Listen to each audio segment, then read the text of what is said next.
Good morning, ladies and gentlemen. Kelvin P. Ringgold here, Prince of Positive, coming to you once again from sunny Liverpool, New York. And I want to talk to you today about something that I don't talk about very much. Yet it's something I feel more often than I mention. I guess if you have it and you enjoy it, you don't really need to talk about it, right? But sometimes something gets accentuated or you'll experience it at a higher or a deeper level, and then it makes it worth talking about.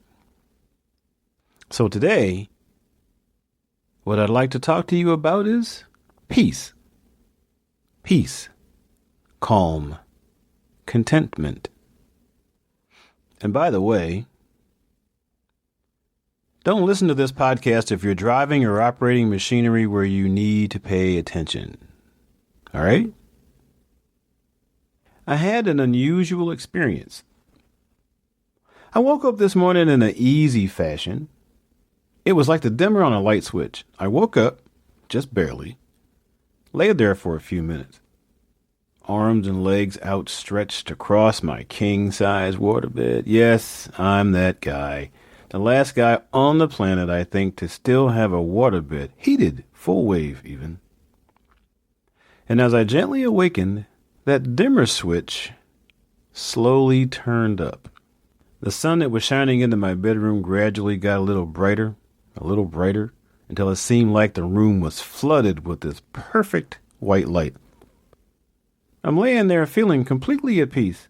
I'm experiencing this really relaxed state.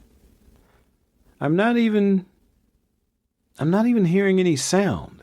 It's completely silent. No birds chirping, no tinnitus ringing in my ears, no pulsing. And the only real thought I can remember was, wow, this is awesome. So I let myself experience that for another few minutes, not really sure how long. Why not? Then I decided to get up. I nearly floated up. I hadn't felt that graceful in years. And I got up, and then I decided to lay back down and enjoy that state a few more minutes, just floating on my ocean of peace. And then slowly I noticed that there was a little more sound in the room. The birds started chirping outside quietly. The volume on my tinnitus came up a bit, and I was back to real life. And it was time to get up. But it was still a kind of lingering state, and still very peaceful. In retrospect, I suppose I was caught in that alpha state my friend Josh and I like to discuss, the state we aim for when we meditate.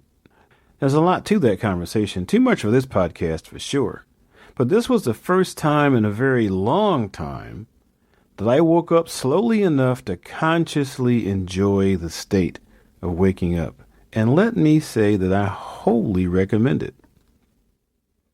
There have been other times when I've been at peace, not so much in the alpha state, but still, when my attention wasn't focused on the stuff that's happening around me that causes me grief, but on my inner peace and joy, contentment. And I'd like to pass on a little of that to you, if I may, and how I get there.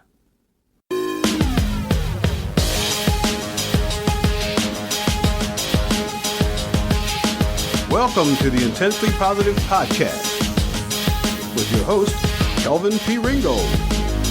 Preset your mindset to make every day count and make positivity your way of life. Are you ready? Let's just do this!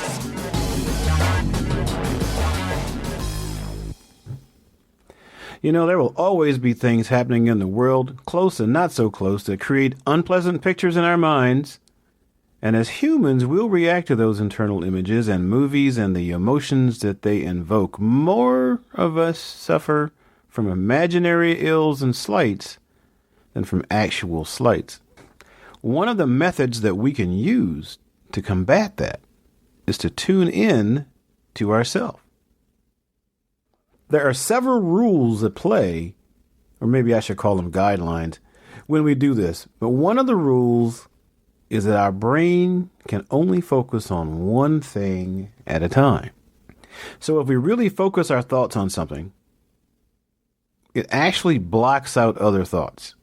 Now, that's not to say that it can't switch back and forth really fast. Our mind actually has to be trained to hold focus. And we do that by when we kind of lose focus and drift off, we just catch it and bring it right back and have it refocus on what we were doing.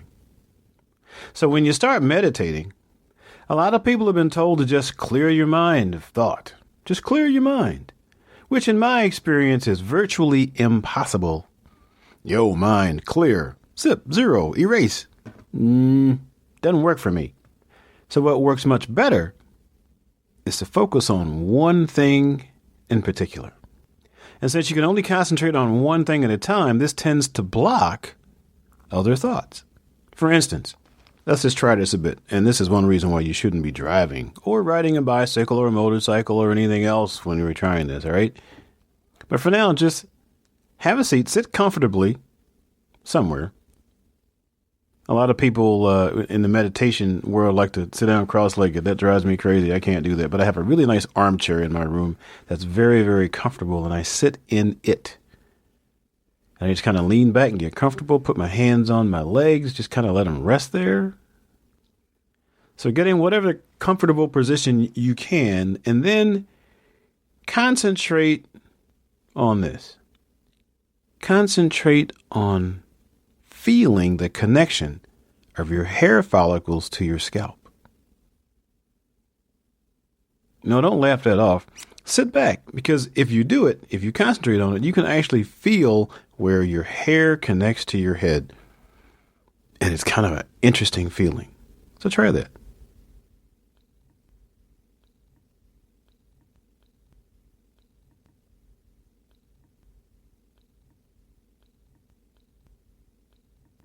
Or how about breathing slowly and feel the air coming in through your nostrils and going through your lungs, through to your lungs. Can you feel that?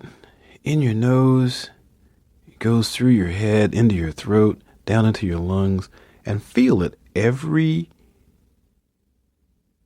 piece of the way. Feel your lungs inflate. When you breathe out, feel your lungs deflate, feel the air come back out through your throat, through your nose. Concentrate on feeling that. Try it for a few minutes.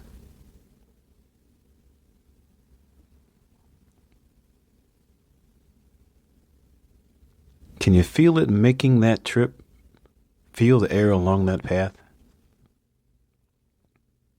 Or how about this one? Have you ever taken the time to just tune in to your own heartbeat? To listen? To count them? 1, 2, 3. Just listen and count. Listen and count.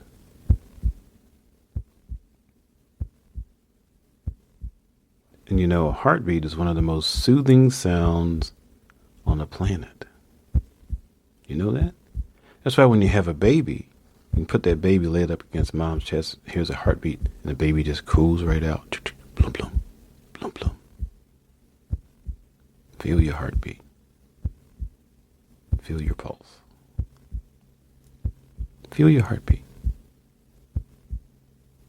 So while you're doing either one of those exercises, chances are you're going to feel your heartbeat. You're going to start to feel your hair follicle, and some little strange thought's going to run across your head. You're going to go, zip, what's that? Squirrel. Yeah. You're going to chase it. And you go, oh, I messed it up. No. What you do is you just acknowledge that. You go, oh, yeah, that was a squirrel. And you bring back and you come back and you start trying to feel that hair attaching to your head again. Or try feeling the hair on your arm sometime. That's really, if you're sitting in a chair, try feeling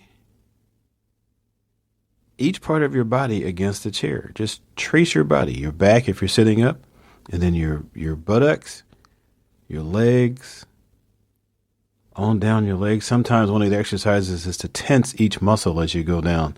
Tense it, let it go. Tense it, let it go. And you have to concentrate, because there's some pretty small muscles that you can concentrate on tensing when you're doing this kind of exercise to teach you how to focus. You just try a few of those for a while. You know, when you start meditating, you don't have to sit down and meditate for an hour. If you can sit down and direct your focus, direct your attention for a single minute, that's a really good start. And the next time you can come back and try to focus for another minute or an additional minute until you build your time up. And you're training your mind that when you sit in a certain place in a certain way and start breathing a certain way, that it's supposed to pay attention. And when you start to be able to focus things and return to them, you don't resist new thoughts. All you do is acknowledge them, let them pass. Come back, quiet, focus again. And then once you get to where you can get good at directing your focus or redirecting your focus, then it's a good time to start focusing on what's good for you. Your plans, your goals, your intentions. Something that's overlooked a lot is how we feel, or how we want to feel. You know, some people will tell us to concentrate on, what do you want in life? Oh, I want $1 million. That's always a good one. A lot of times, people can be really happy with less than $1 million. It could be happy with, oh, look at the baby smile. But the thing that happens is when you start imagining those things, what you also need to imagine or allow yourself to feel is how you will feel when those things happen.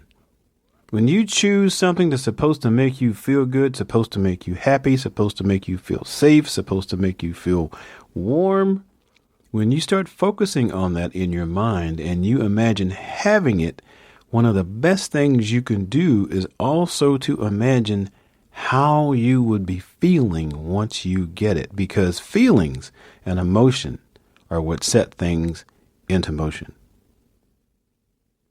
A powerful emotion is what helps you to manifest whatever you're looking for. And while you're looking through your mind at the things that are happening to you that make you feel good, if you can manage to gin up an emotion or a feeling of intense gratitude, because you know when you get done meditating, you're going to get up with that sense of gratitude and that sense of feeling good about life. And those are very powerful feelings to come out of a meditation with. So again, imagine the life that you want to have. Imagine the accomplishments you want to make. And in that imagining, remember to imagine how you feel. How you will feel when what you're imagining has manifested into your life. Let yourself feel that feeling. So maybe you don't want $1 million. Maybe you just want to feel good. Well, you know what? Then what you do is you start imagining and just feeling what you want to feel. Start to live there in your mind. Sit down a couple of times a day, even if it's for a minute, while you meditate and feel good. Just imagine feeling good. Whatever it takes to make you feel good, whatever you have to imagine, to envision to make you feel good, take that feeling. Imagine that. And if you don't like the term meditating, by the way, because that's a little woo-woo for some people, meditation, just stick with the term imagining with your eyes closed. And if you're wondering what that's going to do for you, just remember that Einstein said imagination is more powerful than knowledge. So while you're imagining, your mind will wander. Acknowledge the intruding thoughts. Refocus. Just like when someone talks to you and you're in the middle of a conversation, just nod to them, let them know you see them, then finish your original talk. When you're imagining and another thought comes in, nod to it, let it know you saw it, and go back to your imagination. That peaceful feeling, that calm that you're looking for, you can get there. You may have to give yourself permission to get there, but you can get there. And each time you allow yourself to get there, the easier it will be to get back there the next time. And it's pretty amazing. Because you don't have to stay there for a long time for it to have a positive effect. In the midst of your days, just visit often. You ever have a hug in the middle of the day? You have a tough day, somebody comes up to you, gives you a hug, and then they leave? Did it help? Just that one hug? And then later, when the day got tough again, maybe you thought back about that hug again and you felt better again, didn't you? It still felt good, didn't it? Even the next day when you thought back to it. I don't know how many years ago it was. I was standing in a store, minding my own business, not paying attention to anything or anyone. And a woman I used to work with, I hadn't seen her in years, walked up behind me, put her hands on my shoulders, gave me about a 4-second shoulder rub, and kept walking. And I turned around to see who it was. And I was like, wow, they just put up their hand and waved and kept moving. And it's years later now, but I still remember that happening. And every time I think about it, I feel the surprise. I feel the smile that I got. And I'm right back in that spot, in that aisle, in that store, feeling good again. And that's the way it will happen with your imagination. Once you get there, all you have to do is remember you got there, and that it helped put you back there. That's exactly how that works. At least that's how it works for me.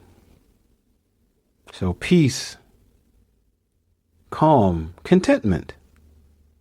I love those feelings. All by themselves. No special reason, just having them. Now, in the show notes, I'm going to list a few apps, or I've listed a few apps that you can check out that are good for beginning meditators, or if you prefer, imaginators. Each has their strong points. Each of them is free, or at least there's a free component. And if you decide you want to spend a little money, you can do that too. I'm not an affiliate on any of them, so if you happen to buy one, I don't benefit a bit. I just want you to be happy. But each of them will get you there. And I've got several on my phone. So when I want a guided meditation, if I don't want to just sit there and think, I can actually have someone's voice soothe me off into la la land and help create pictures for me. And it just works just fine. So just imagine being able to drop into your peaceful place 2 or 3 times a day to refresh while everyone else wonders how you stay so poised. Man, enjoy that, because I certainly do. And we'll see you next time.